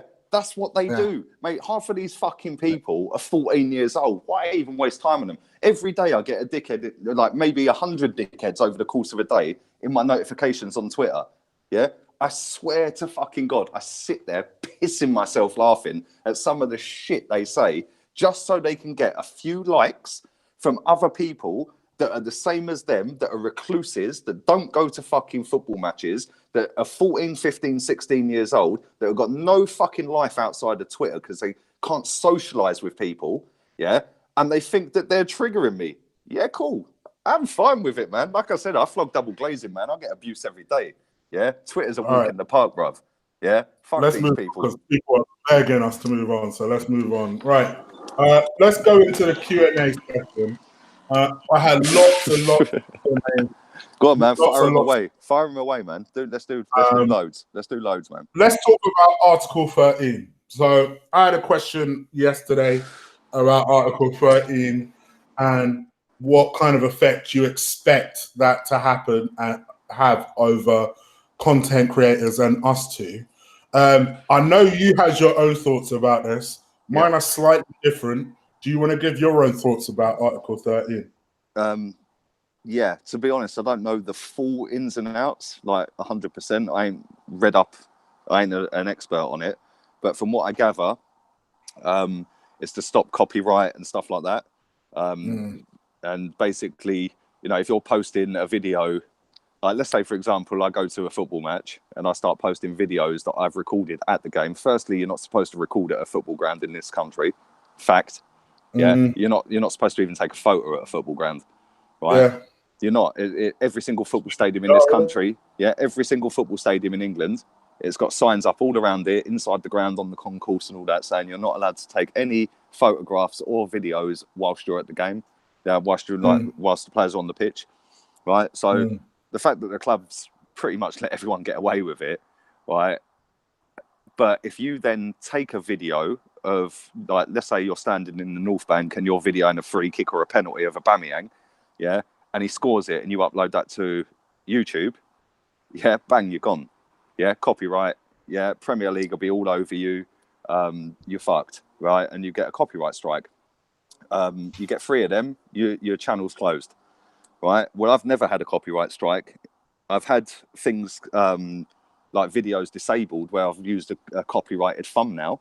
So, for example, against Blackpool this season, in the away game, because I know we played them at home as well in a different competition, but the away game where Joe Willock scored 2 goals, I put a video up after the game, a review after the game, and I just Googled the game, Blackpool versus Arsenal, and I picked the first picture that come up, and it was actually a picture that was a copyrighted picture. So it disabled my picture, disabled my video worldwide, so nobody could watch it. I think it had about 100 views, and then bang, disabled. I then deleted that video, re-uploaded that video, and used a different thumbnail.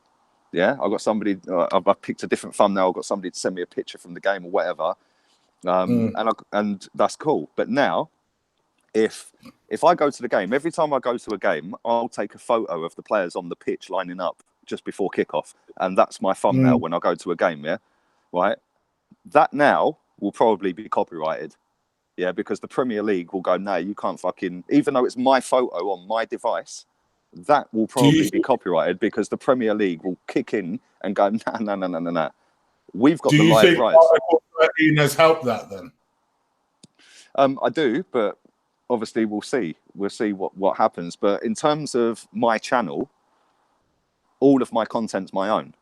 I'm either at the game and I record outside the ground, or I'm at home and I record my preview and my player ratings at home. So in terms of the actual video content, nothing will, like Article 13 don't mean nothing to me in terms of that. In terms of thumbnails, you video outside the ground, don't you? Yeah, I don't actually video inside the ground and upload it, so that's where you'll probably get done. In terms of thumbnails, I probably won't be allowed to take a photo of the players lining up before kickoff, because that probably will now be copyrighted. Because even though it's my photo on my device, the Premier League have got the rights to the games. They've got the rights to Premier League football. So if I take a photo, which I shouldn't be taking in the ground in the first place, then they could go, hold up a minute. We've paid billions of pounds to all these football clubs for the rights for this, and you're using that as a photo. Nah, mate, we're copyrighting that. So I'm now going to have to change my thumbnails to something and maybe do them completely differently, where I don't use any footage from the game, because it probably will give me a copyright strike. And well, not only that, but YouTube have the responsibility now to clamp down on shit like that, don't they? So, well, exactly. Everybody really has to be careful about what they use, and even me. And sometimes the thumbnails I use are walk the line, so I need to really think of ways to. Well, this is the thing as well. YouTube as a company are owned by Google, aren't they? Yeah. Right. And obviously they don't want to keep getting in shit, because let's say, for example, it's Premier League or even UEFA, right? So you're in Champions League, UEFA Champions League, or UEFA Europa League or whatever, right? They don't want to start taking on companies like that, because at the end of the day, let's say that there's 1 million people that are uploading copyrighted content from FIFA or UEFA or Premier League. All of a sudden, it becomes a massive issue. So YouTube have got to step in and go, bang, we're kicking that off straight away, right? Because they don't want it to progress to a point where UEFA or Premier League take them to court. So, it's going to be It's not going to be a major issue for me because I just have to change my thumbnail, so I just have to do something different. But the video content is no issue whatsoever. I might as well pick this one up because it's a question for me, because I think this person has seen your video on Danny Welbeck. So if you've not seen Lee's video on Danny Welbeck, go check out his channel, Lee Gunner. It's your most recent one, right? I think you dropped it yesterday. Yeah, yesterday. Yeah. So this is from Johnny Guns. I love the name. Is that his real name? Well, who knows? I'm going to assume this is probably assume incorrectly, but I'm going to assume real name. Would you sell Welbeck, Chig? I know Lee would, but what about you? For me, I like Welbeck a lot, but the man's 28 now. He's just had a really serious injury, and even at Welbeck's best, he didn't do what he was paid to do, and that was score goals. Incredibly hard worker. Yeah, I won't listen. Unlike some of these people, I won't knock his work effort. That's the one thing I'll say about him. One of the hardest workers in the team. But for me, I think you've got to start planning for the future. And I think what I've noticed that Emre's doing, which I don't think a lot of people have picked up on, is I think that Emre's plan is to bring in young people for the offensive side of the game, but more kind of experienced heads for the defensive side of the game, which is an interesting take. And I say that knowing that he's just bought a young goalkeeper. All right, goalkeeper aside. But if you notice the defenders that he's bought, they tend to be older heads. Whereas the people that are being linked with moves away are the attacking older players. And I don't think that's a coincidence. I think that is done by design. And I think with Welbeck, although he's an Emre type of player, I just don't see where he fits in the team. Not really, not anymore. It's a shame for him, but I think once we buy a winger, I think there's no place for Welbeck. So, yeah, that's what I feel about Danny Welbeck. All right. I asked people to re-ask the questions because I said to some. Ola WhatsApp me a really good question. All right, let me get your take on this. All right, which of these two signings have been inducted as a cult hero with their performance versus Spurs? Right. I know what you mean. A, the Torreira goal, or B, the Leno double save? Oh, mate, that's a great question. You could even throw Guendouzi in there with his celebrations after the Torreira goal that game. Yeah. He's hanging out the car window and that. That's a brilliant question, man. I'd say Torreira, purely based on the fact that it completely killed the game. Yeah, it killed the game and the thing is, they were winning that game. Like, we're dominated. We've gone 1-0 up. Aubameyang's penalty. They then get two dodgy goals where they've fallen over like they do, and we're 2-1 down.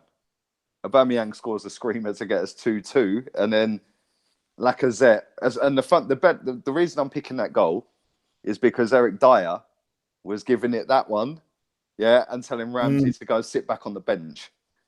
Yeah, sit back on the bench, right? He set up Aubameyang's second goal. Yeah, that, and I was right behind that. As soon as he hit it, I was jumping. I knew it was in. I could see it going in, yeah. And but yeah, Torreira's goal killed that game. Yeah, and it was just the fact that they were so arrogant going into that game. Not only their fans, but their players as well. And when they got the lead, they thought they'd done enough. Yeah, and they were like, we've done enough here, giving it shush and all that, and trying to cause riots and shit. So for Torreira to score that, and I'll tell you what, right, he had big balls in that moment, because if he had fucking missed that, Lacazette would have rinsed him, bruv, yeah? Because he was open for a tap-in, right? All he had to do was square it for a tap-in. So, and like, again, I was right behind it. As soon as he scored, man, the shirt's off, he's gone, bruv, yeah? Yeah, it was mad. And I'll tell you something, yeah, that was the best atmosphere at the Emirates this season. That was unbelievable, mate. It was mad. The unbelievable atmosphere this season for that game. And Yeah, that killed the game. So for me, yeah, Torreira, man. But the Leno double save, how he saved that second one was just ridiculous. That's save of the season. That is save of the season. If anyone can find one better than that, I'll be shocked. But I totally agree with you. Totally agree with you. I'm going to combine two questions. I won't keep you too long because I know we've been going a little while. So we'll go another 5 minutes. I'm going to combine two questions, Matthew and Truth. Matthew's one because I'm guessing he got here late, so he didn't hear our question about Suarez's performance in Dubai. But then Truth follows up with that and says, do you see Suarez staying in the summer, in spite of all the stories we're hearing? His performance was decent. I think that you could tell he hasn't played many games. There was a few times he overrun the ball. He should have passed it and took an extra touch. But I thought he looked lively. I thought he looked good. He was tracking back. First half, he was winning tackles in our half. Down near the corner flag, he won a couple. So yeah, no, I thought he played really well. If I was to give him a rating, I'd say 7 out of 10 for his performance. Yeah, I agree. I'd say 7's fair. I don't think he was that next sort of level. Like if he had maybe squared them balls to Lacazette a little bit earlier, we might have run out 5 or 6 goals in that game, and I'd be sitting there going 7. All right, 7 now, man, 8.5 maybe. But no, in terms of him staying, I think it's already done. And I think it's done, right? And I may be wrong, and this may come back to bite me in the summer, right? But the reason I think it's done is we signed him in January. He has barely played. He's come on for 20 minutes here. He's come on for 25 minutes there. He started for the first time yesterday, right? Now, if you're going to loan a player that was playing games for Barcelona, yeah, and he was playing for Barcelona. He might not be playing. Yeah, he was playing. He was chipping in as well, right? Yeah. If you're going to sign a player that was playing games for Barcelona to come to Arsenal to sit on the bench and play 20 minutes here and there, why would that player do that? Because surely the first question his agent's asking is, how many minutes is he getting? Yeah, because the money is irrelevant, because the money will be covered anyway. Yeah, because it's a loan move. Yeah, so the first question is, cool, he'll come. How many minutes is he playing? Yeah, so I reckon that is done. And the reason we signed him, although it's not been officially done and all that, and it ain't come out, and I may be wrong, right? The fact that we've signed him and he's hardly played any minutes, 20 minutes, 30 minutes, whatever, I think is just a case of getting him up to speed. Yeah, so that when he does sign officially, next season he's got the pace of the Premier League already. Yeah, and if that is the case, fair play to Arsenal Football Club, because that is what I want to see. You'll go and get a loan player, you're going to sign him, and you're just going to play him here and there, but you're getting him ready for the next season. And that's forward thinking, something we ain't had for a long time. So if that is the case, fair play to the club for doing that. But yeah, that's just my opinion. I think he's signed, mate. And that's why I think he hasn't played so much. Whereas if he was genuinely just going to be a loan, we're going back, what's the point? Because he ain't playing. You know, and why would you leave Barcelona to come and sit on our bench? Yeah, so, I agree. I'm going to go 3 more questions and then we're going to get out of here. Lewis, Mr. White answers, Lewis. asked a very, very good question, which I really like. And I sense we might give different answers for this. Okay. But so Lewis asks, if we got Champions League football, regardless of how, would you celebrate? No, I wouldn't. If it was the Europa League and we won it, then yeah, all day long, because it's a European trophy. Yeah? And we ain't won one of them since Alan Smith scored against Parma. Do you know what I mean? So if it's Europa League, then But if it's top 4, no, that's third loser. I guess define celebrate, because I'd be happy. Would I? Obviously, in the long term, of course, I want to win shit. But I'd be happy from the simple fact that we've made progression. We have the 6th best squad and we made 4th. I'd be happy from that perspective. So if you consider that celebrating, sure. but I wouldn't be popping bottles. Put it that way. You'd have the party poppers and the bunting out, bruv, like party time and all that, yeah? No. If we win Europa League, then yeah, all day long I'm celebrating, mate. And do you know what? If we get to the final, trust I'm going. I am going if we get to the final. But I'm not sure that we will get to the final. I think we'll beat Napoli. I do think we'll beat Napoli, but in true Arsenal fashion, we'll probably lose to some shit team in the next round. Yeah, I've got a feeling we won't win it as well. I really do have that feeling. Do you know what? As well, in true Chelsea fashion, they've had a shit season. They'll finish 6th and win it. Yeah. They always pull something out the bag, though, don't they? Let's be real. When they have a shit season, they always pull something out the bag. Yeah. Last season they were shit. They won the FA Cup. Yeah. They finished 10th fucking one year. They won the fucking Europa, didn't they? Do you know what I'm saying? Like, they always pull some shit out the bag, man. That club is so fucking jammy. The one thing I will say about Chelsea is their manager is the worst manager, right, that they have had at that club since Roman Abramovich has been there. Even AVB was better than him. Yeah, he is shit, bruv. Yeah, my man can't even get a goalkeeper to come off as a sub. You know what I'm saying? Imagine being that much of a fucking pussy. You can't even get your goalkeeper to come off. Do you know what I mean? Go on, man. So this is the penultimate question before we get a final one, and this is from Gooner. This is from Gooner Michael, who asked about the right back situation. Yeah. Before I go into the question, I just want to quickly say to Gooner Michael, I do think being 20 minutes to a training session is important, and I don't think it's particularly indicative of German football. I think that's important anywhere. If you're late to your job, it is an issue.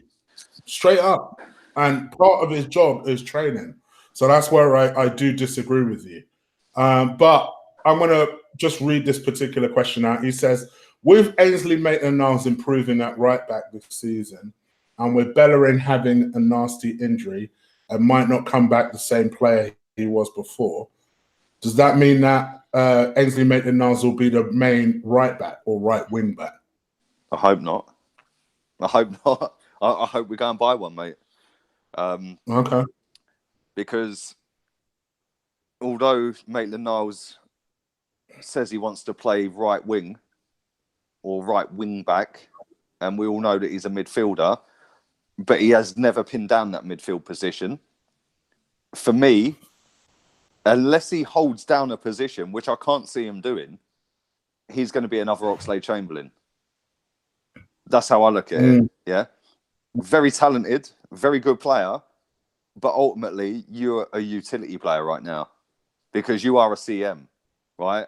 And as good as you are in CM, you're not being played at CM, so you've gone, oh, okay, I'll play right wing. Yeah, I can be a right winger. Yeah, and I get it. I get his passion. I get the fact that he wants to try it and be part of the team, yeah? So you can't knock him for that. But I don't think he's good enough to play right wing back or right back in the first team consistently for a season. I don't think he's good enough. So I think we should go and buy one. And I'll tell you the one player I think we should go and buy is the Norwich right back, Max Aarons. That kid is sick. Yeah, that kid is sick. I like Aarons. Wan-Bissaka is still my first choice. Right, bruv, we ain't getting him, man. We ain't getting him, man. We're talking stupid money for him, mate. We ain't getting him. Let's be real. And do you know what, right? Let's be real. Hector Bellerin will be our first choice right back. So we need somebody that's going to play second fiddle, right? So that's why you go and get a younger one. But why? Isn't that the point? Yeah, but we're not going to go and spend £50 million on Wan-Bissaka to then fucking... Do you know what I'm saying? You're not... Yeah, it's great to have two quality players in that position. Yeah, but to play a player that's going to take time to adjust anyway. I think why would he take time to adjust? He's Premier League. He's Premier League already. Who? Wan-Bissaka. No. I'm talking about Bellerin in terms of his injury. It's going to take time for him to rehab. Yeah, of course. Yeah, of course. But then you've got again another what? How much do you reckon Bellerin's worth? 30 million? 35? 40? Yeah, whatever he's worth. Yeah, well, I don't know how long his contract is, but however long it is, it means how much. Obviously, the longer it is, the more he's worth. Yeah, but why are we going to go and do 40 million quid on a right back, or 50 million, whatever it costs to get Wan-Bissaka? So then, when Bellerin gets fit, Wan-Bissaka smashed it. Bellerin's now not. you know, 40, 50 million could be spent better elsewhere. So I think get if your you go and buy, logic. a younger one. Yeah, I get your logic. Buy a younger one so that he'll be content being on the bench if we need him to. I hear what you're saying, but for years we've been talking about someone who pushes Hector Bellerin. So let's get someone to push Hector Bellerin one time. No, I get that. I get that. But you know what? You're underestimating this lad at fucking Norwich, mate. He is fucking class. No, don't get twisted. I don't get twisted about. He's Norwich have a couple of good youngsters actually. Yeah, they very, do. Very. That's why they're top of the league. Good. Yeah, very, very good. All right, and this is the final one, I believe. Yep, this is the final one. In terms of Aaron Ramsey, who would be your first and ideal choice to replace Aaron Ramsey, being realistic? Realistic. Ooh, good question. Very good question. That is a very good question because I did a video on it the other day and I listed some names and I asked people to leave in the comments their names. The amount of fucking names that were put in the comments section, man. There's like literally so many players out there. So many, bro. There's so many players. So it depends. It depends what you class Ramsey as, right? Because I see him as more of a number 8 box to box. Yeah, but I don't see him as very great defensively. Right, I see him as more of a number 10. Yeah, so it depends. If you're looking at a box to box, maybe Ruben Neves. Is that realistic? I don't know, but he's a fucking good player. He can score goals, free kicks. He can tackle. He can pass.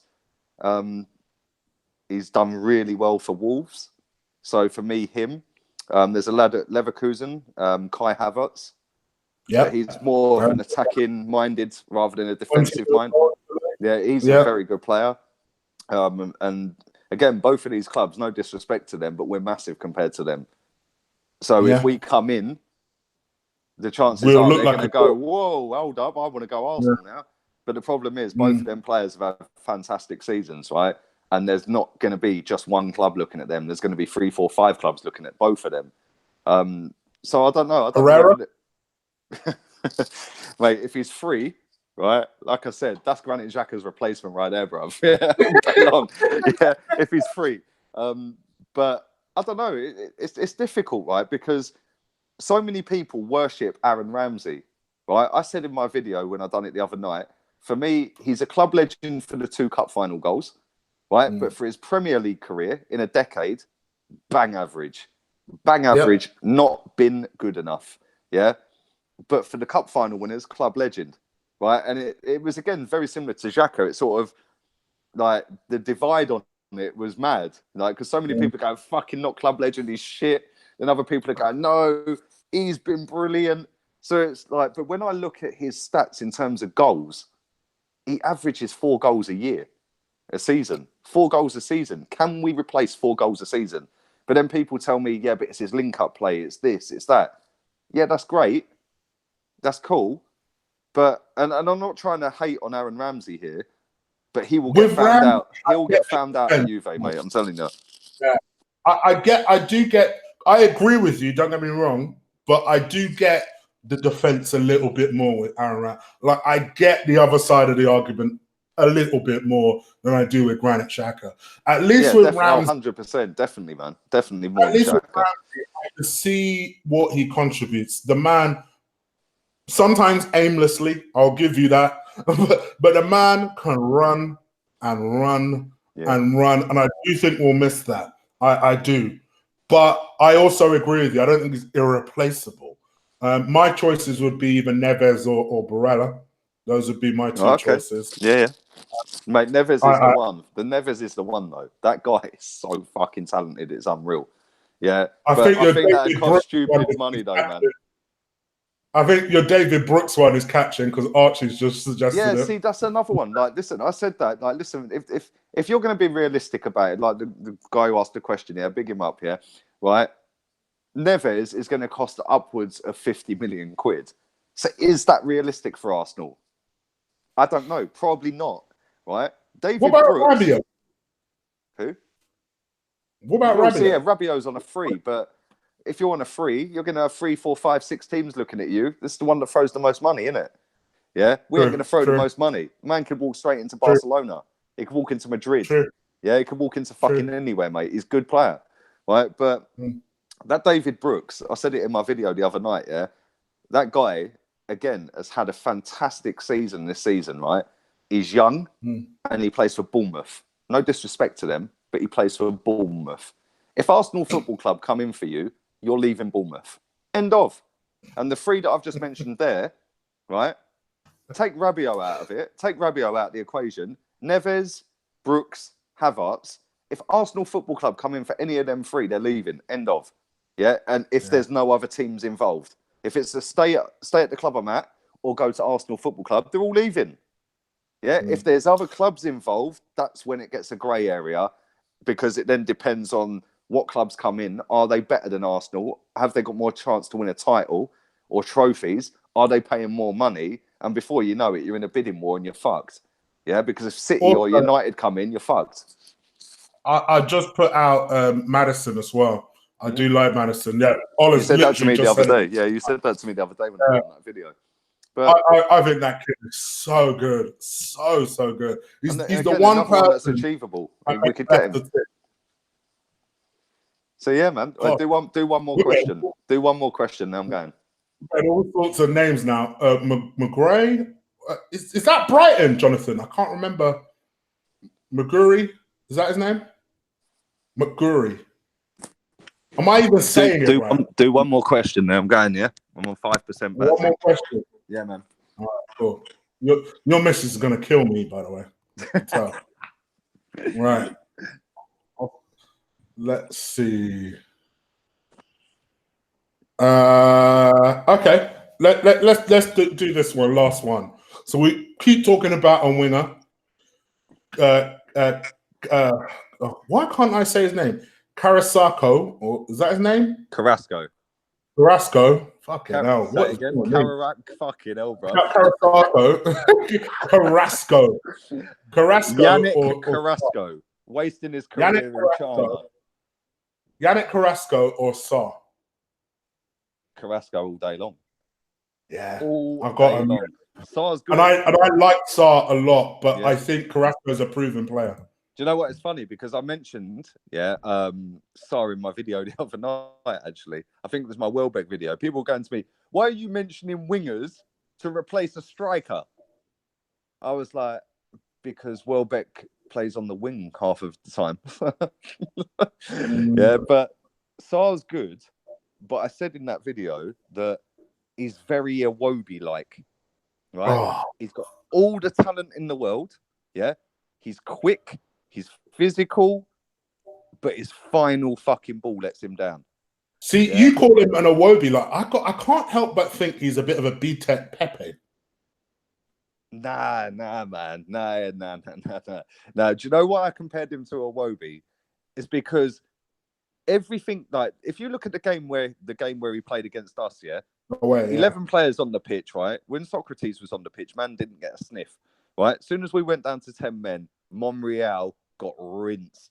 Right? Yeah. But the amount of times that guy got into the box in great positions and picked the wrong pass, right? And that is what Iwobi does time and time again. The one thing I will say, though, is Iwobi, which I said in my video, Iwobi and Sa are both extremely young, right? And they can both be coached out of that shit. Yeah, you've only got to look at the level Sterling's gone up this season and last season, especially this season. Look at the levels that Iwobi's gone up this season. Well, exactly. He's got more goals and assists this season than he's got ever, right? So for me, Sa's a fucking good prospect, and he can be coached out of that. But Carrasco is wasting his life away. He's probably on good money out in China. Don't get me wrong. And it's probably a beautiful country. I've never been there, right? Before I have any Chinese people on my case, right? I was going to say, on my case, by default. Right? And every Chinese person I've met has been really nice, by the way. And I do eat Chinese. They're cool as fuck.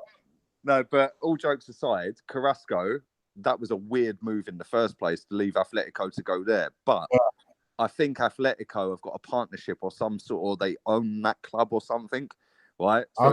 So it ain't that weird that he went there, but he is 25, I think, right? Mm.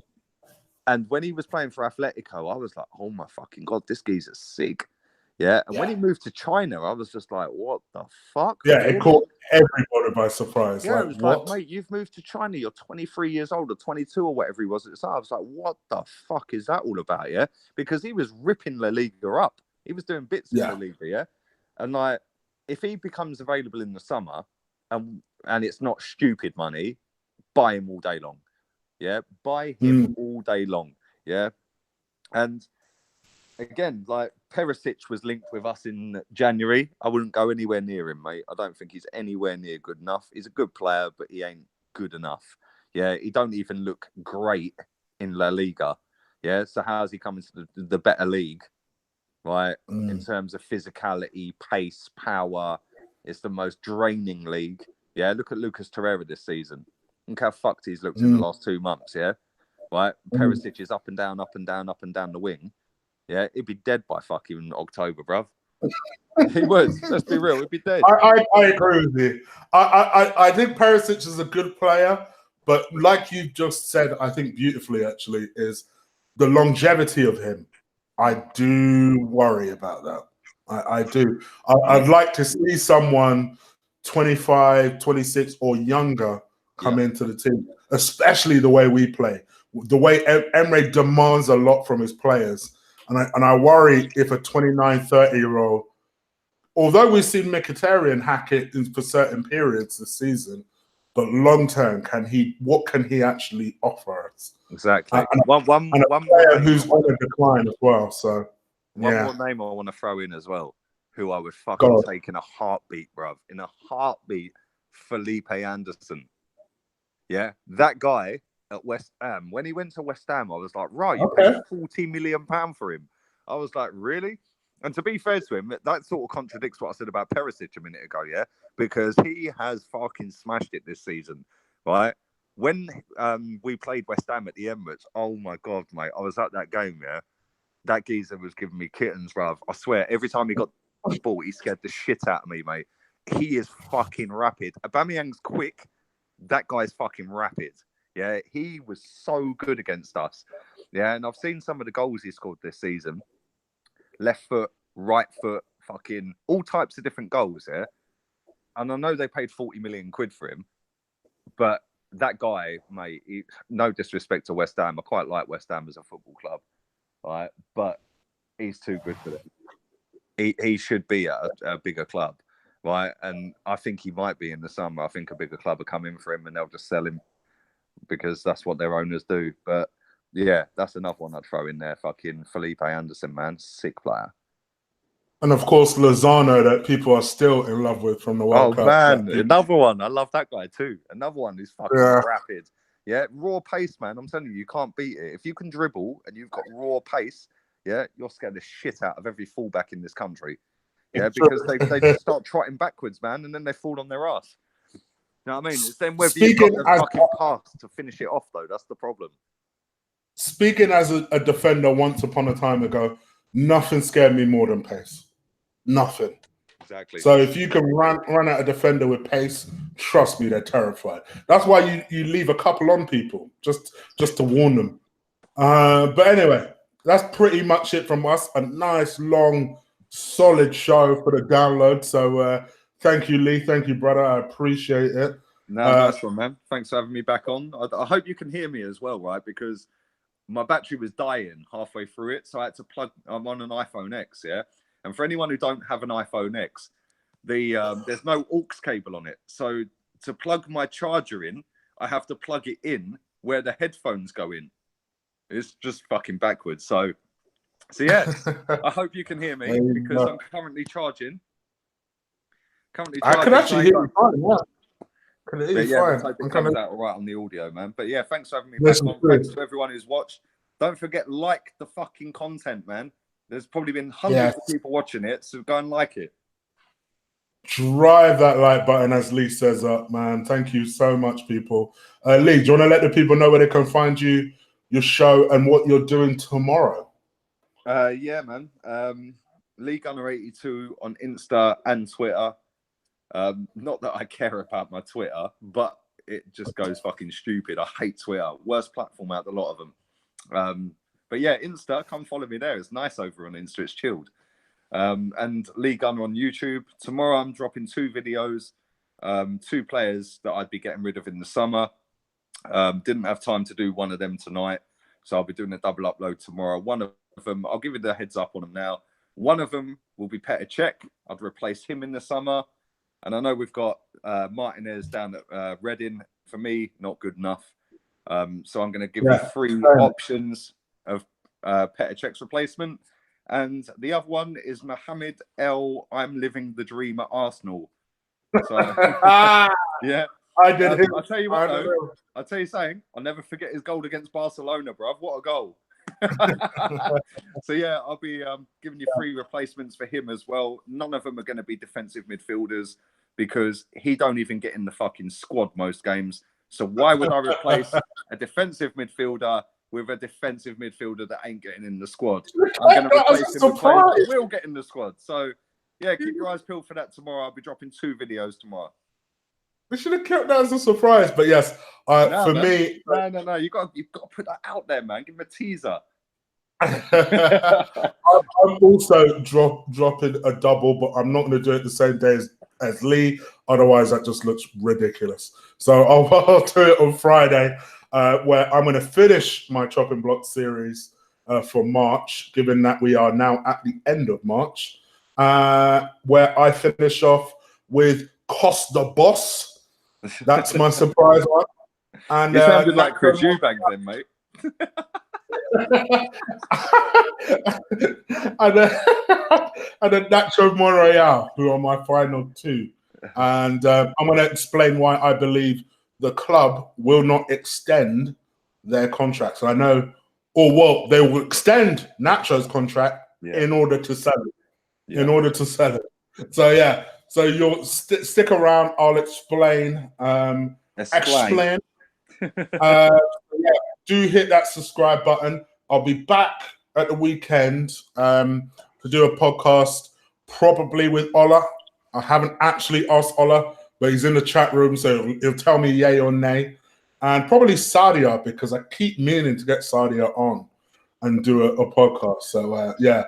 But either we'll probably do something like a preview or something for the show. So do stick around for that. Before you finish, sorry to cut off, right? I'm going to do a Q&A on my channel as well, yeah?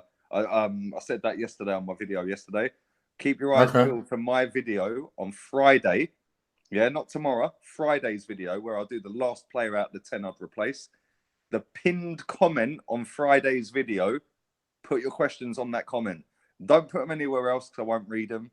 So on Friday's video, you know who my last player is as well. Right? You know who that player is. On that pinned comment, leave your questions. They don't just... And anyone who knows Lee will know too. That's all I'm going to say. They don't have to just be football-related questions, but if you're a dickhead about it, I ain't answering it. But any questions about my work life, about my family life, as long as you don't take the piss, I'll answer your question. Yeah. So, yeah, keep your eyes peeled for Friday's video as well, yeah, and leave it on the pinned comment. And thanks for having me on again. Thanks to everyone who's watched and interacted, even the hater earlier. Happy days, man. Yeah, you do have a lot of haters, I ain't going to lie. Thank you, Emily. Thank you, girl, for coming into the chat room. And, yeah, we'll be out of here, people. I hope you've enjoyed the show.